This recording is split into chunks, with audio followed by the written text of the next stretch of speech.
Get off this plane right now. You don't belong here with decent people.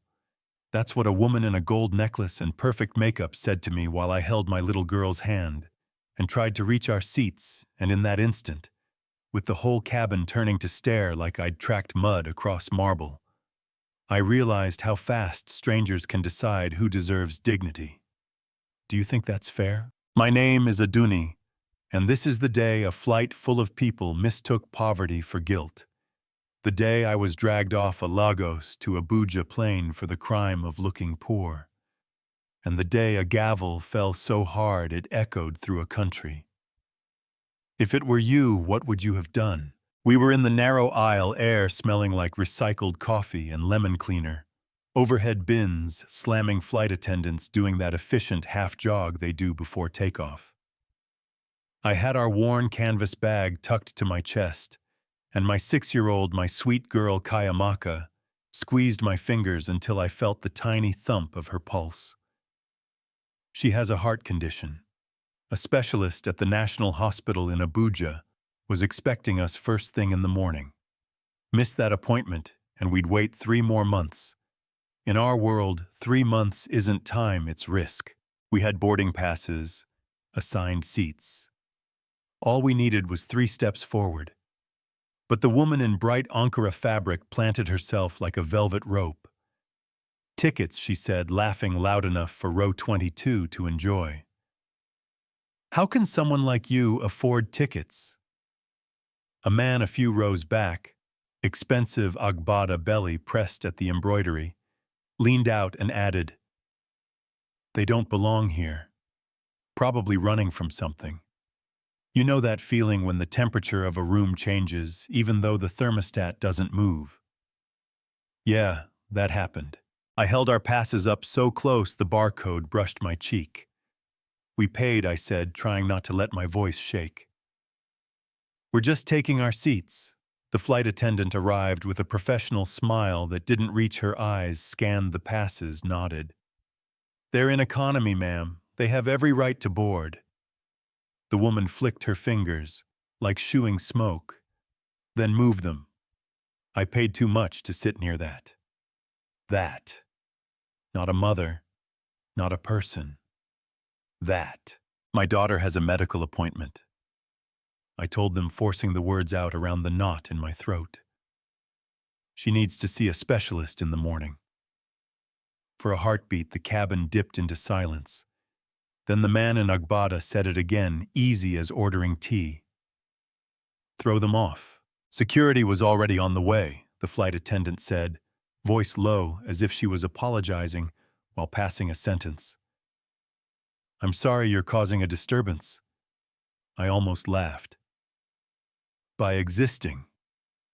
But 2 uniformed men were suddenly at the door, hands big and impersonal on my arms, and when I felt my daughter's fingers being pulled from mine, I stopped caring about dignity and started fighting. "Don't touch my child," I said, shaking. "Don't you dare." She cried, "Mommy," and someone clucked their tongue like we were an inconvenience, not a family. They marched us down the aisle while some passengers looked away, others looked satisfied, and a few looked relieved in that small, mean way people feel when chaos doesn't pick them. Back in the terminal, a security officer told me not to cause trouble like the trouble had been mine in the first place. I sat on a hard plastic bench, pulled my daughter into my lap, and watched through the giant windows as the plane we paid for pushed back, turned, and rolled into the sky without us. I have never felt so powerless, and I have felt very powerless. Then, "Excuse me." A young man in a pilot's uniform stood in front of me, name tag catching the light. Captain Efoniyi. He didn't try to fix the whole world. He did the one thing he could do right. He handed me an envelope. Cash. Enough for 2 new tickets.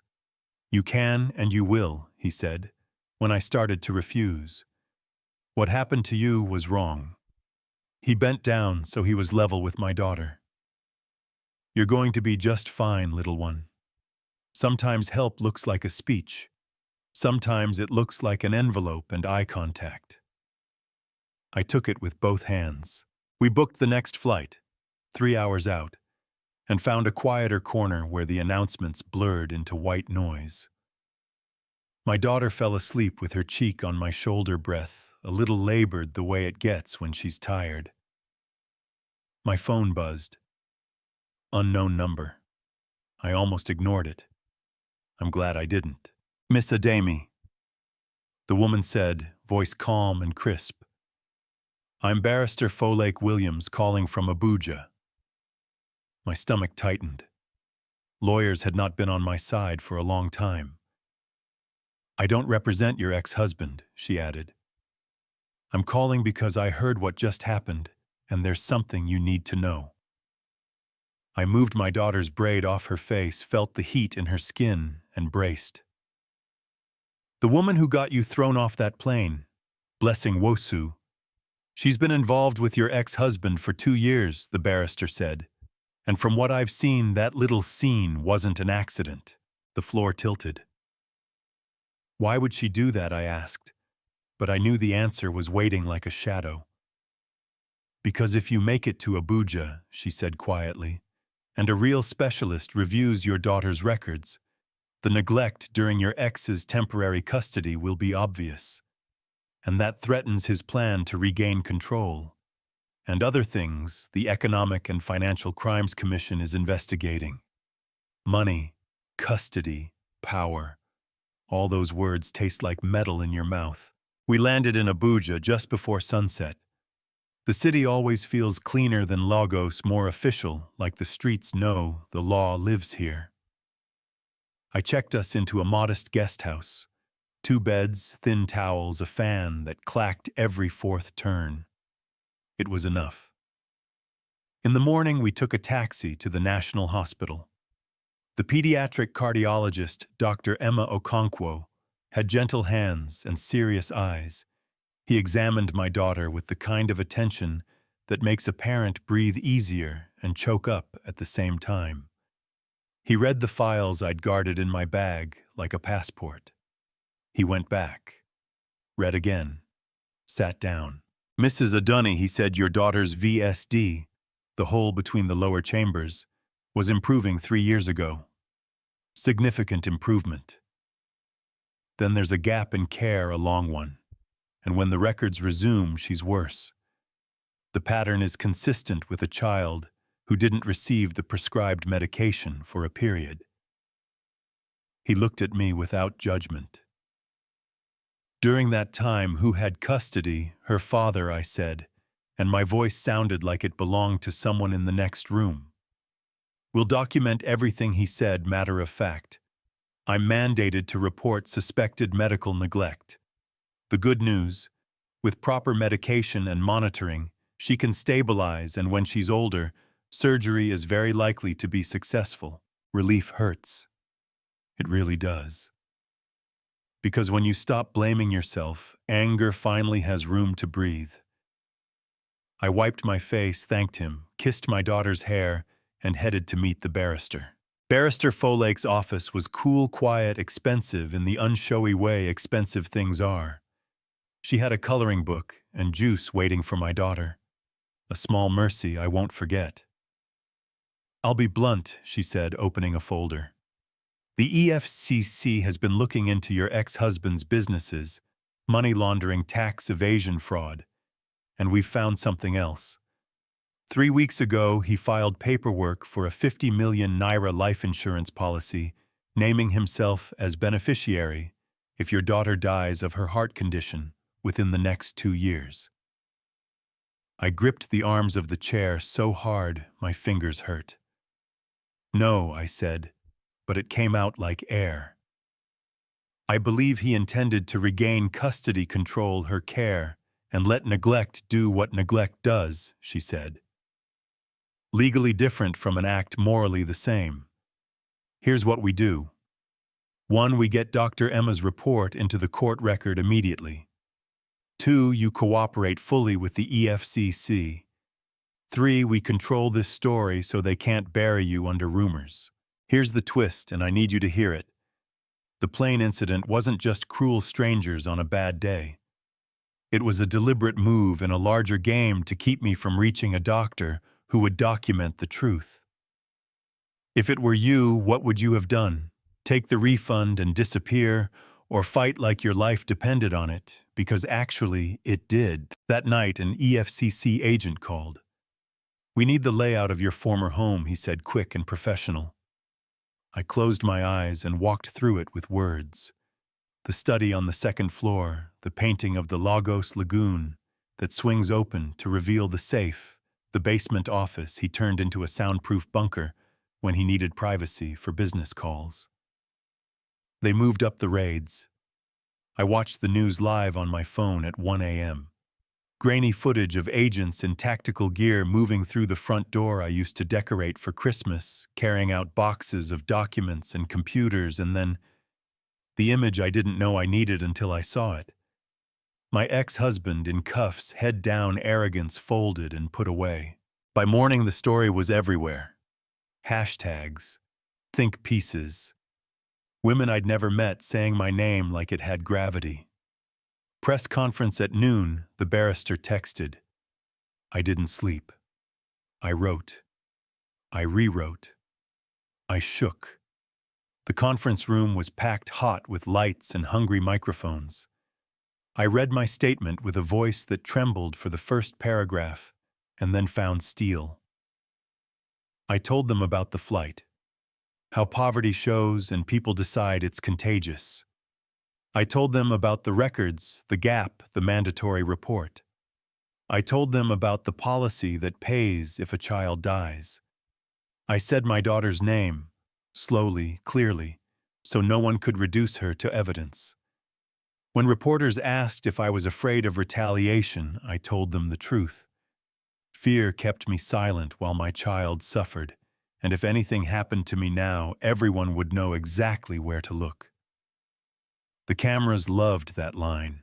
I loved that line because it was the first time I heard myself sound like someone who had stepped out of the dark. Stick around because what happened next will blow your mind. That evening, Captain Aphonia showed up at the guest house, still in uniform, eyes tired but sharp. I made calls, he said. Blessing phoned your ex-husband airport security and the airline's head of operations before that flight. And your ex's younger brother sat 3 rows behind you in economy. The ejection was planned. I pressed my palms to my eyelids until stars popped. Thank you, I said. He shook his head. My sister was in a situation like yours years ago, he said, voice rough. She didn't make it out. I won't stand by and watch another woman be swallowed. Sometimes allies find you. Believe me when I say, take the help. The preliminary hearing came fast. Outside the courthouse, a crowd swelled. Women with hand-painted signs, men with folded arms, kids watching their mothers find a voice louder than the one the world allotted them. Inside, the judge, Justice Amina Bello, took the bench with a presence that made the room sit up straighter.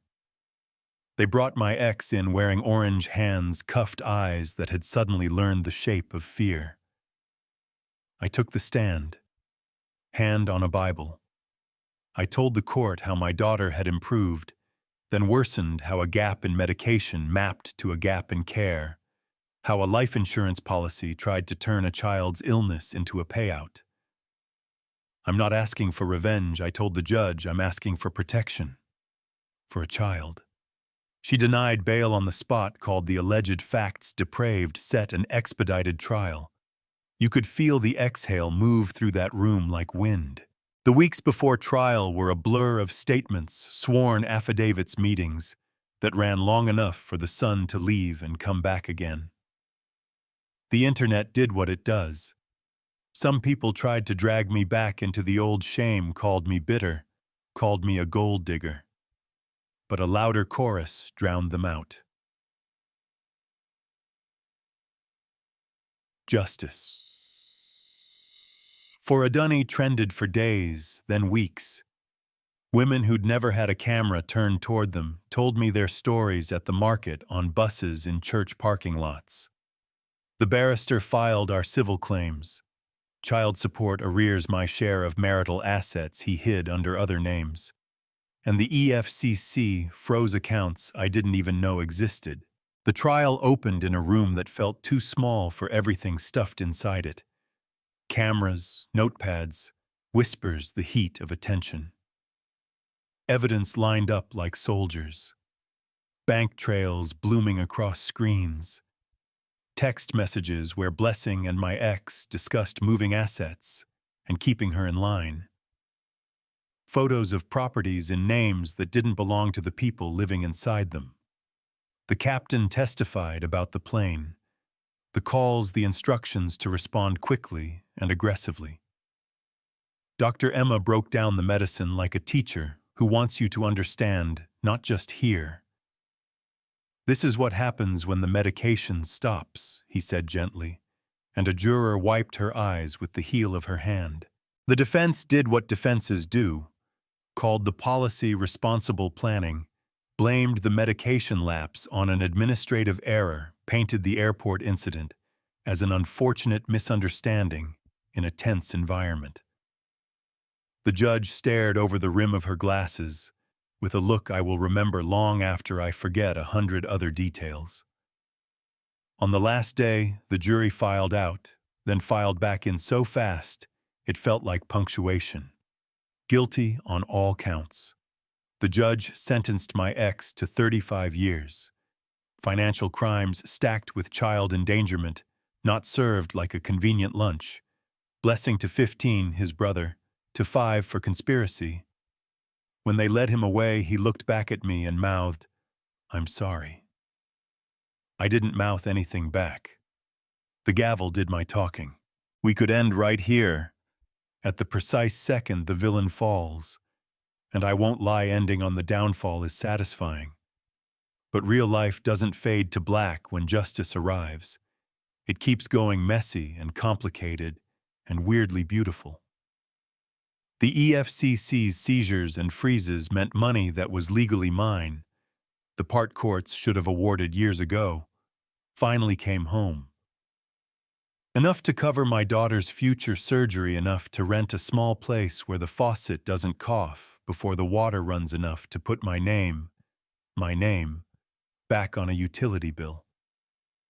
We started a small circle that became a room, and then rooms in other cities. Women meeting to share lawyers' names, job leads, babysitter swaps, and something more valuable than any of that. The sentence, "I believe you." We called it Rising Phoenix because ashes aren't the end if you refuse to stop breathing. Now here's where I want to hear from you honestly. On that plane, what would you have done? Spoken up for a stranger who looked like trouble to other people, or pulled your bag closer because someone else did first? In the courtroom, do you think judges should deny bail to wealthy defendants when the facts suggest cruelty, or should money buy the right to wait at home? How do you feel about the line between neglect and intent? When a parent withholds care for leverage, is that any softer than violence to you? These aren't abstract questions to me. They're the difference between who gets to live a safe life and who gets moved off the aisle like a misplaced bag. I'll tell you what I learned. Shame is the cheapest tool for controlling people. It costs nothing to wield, and it buys years of silence. The day I put down shame that didn't belong to me, everything changed. Not magically. Step by step, breath by breath, saying my daughter's name out loud in rooms that didn't expect to hear it, refusing to vanish when vanishing would have been easier. Money is loud. Power is louder. But the truth, said clearly and repeatedly and in public, that's a bell that's hard to unring. Yeah, that happened. So here's my call to you. Tell me where you're watching from and what part of this hit you hardest. If you were on that plane, what would you have done if you've lived something like this? Classism at the airport, a courtroom that finally listened, a system that tried to bury you. Share it, even if it's just one sentence. Hit like if you think more people should hear this. Subscribe if you want to walk through more messy, real stories with me. And share this with one person who needs to remember that silence isn't safety. Drop your take. Agree, disagree, argue with me, because these conversations don't change unless we actually have them. I'll be in the comments tonight, reading everything, making room on this flight for anyone who's ever been told they don't belong.